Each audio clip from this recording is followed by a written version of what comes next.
नीटच्या आयोजनात 0.1% जरी हलगर्जीपणा असेल तरीही कठोर कारवाई करा, सुप्रीम कोर्टाची केंद्र आणि एनटीएला तंबी।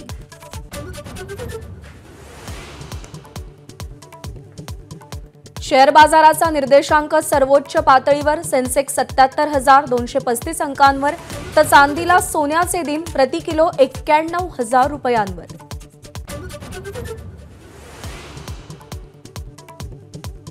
निकालाआधीचं शेअर बाजाराबाबत केलेलं वक्तव्य अमित शहांना भोवण्याची शक्यता, इंडिया आघाडीचे नेते सेबीकडे तक्रार करणार, शरद पवारांची भेट घेत रणनीती ठरवली। मंत्रिमंडळाचा विस्तार याच आठवड्यात होण्याची शक्यता, वर्षावर उशिरापर्यंत विस्तारासंदर्भात खलबतं, इच्छुकांकडून पक्षप्रमुखांकडे लॉबिंग सुरू।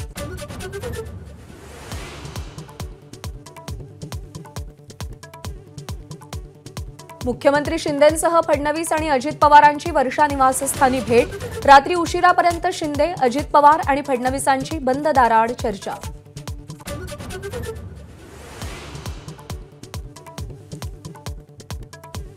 भाजपच्या कोअर कमिटीची आज नवी दिल्लीत बैठक, देवेंद्र फडणवीस, चंद्रशेखर बावनकुळेंसह पंकजा मुंडे आणि विनोद तावडेही निमंत्रित।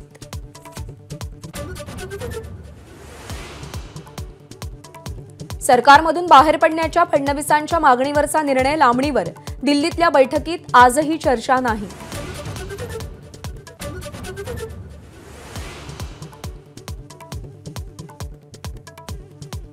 नाशिक शिक्षक मतदारसंघाच्या निवडणुकीत महायुतीचे 2 दिग्गज नेते आमने सामने, दादा भुसे आणि छगन भुजबळ यांच्यामध्ये राजकीय डावपेचांचा सामना रंगणार।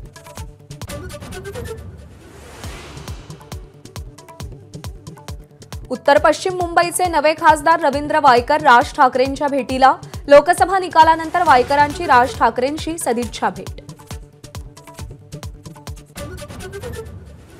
शरद पवार आजपासून 3 दिवस बारामती तालुका पिंजून काढणार, विधानसभा निवडणुकीआधी शरद पवारांचा अजित पवारांना शह।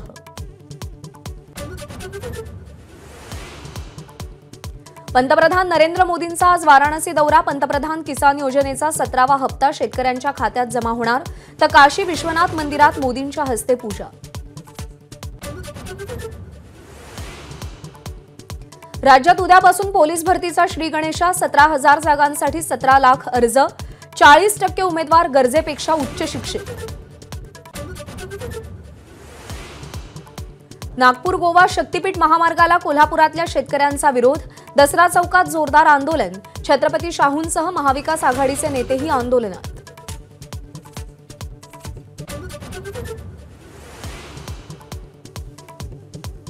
छत्रपती संभाजीनगरमध्ये धावत्या कारमध्ये दारू पीत असल्याचा व्हिडिओ समोर, अजून किती निष्पापांचा जीव गेल्यावर पोलिसांना जाग येणार, नागरिकांचा संतप्त सवाल।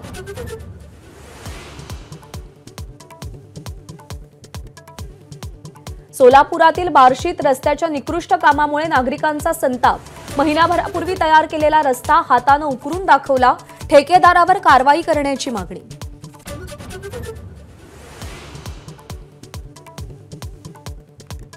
राज्यात काही ठिकाणी पेरण्यांना वेग तर काही ठिकाणी पेरण्या खोळंबल्या, पावसाने दडी मारल्याने शेतकऱ्यांची धाकधूक वाढली।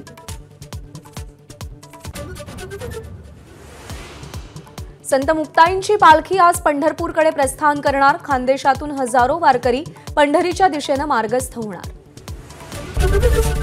एबीपी माझा, उघडा डोळे बघा नीट।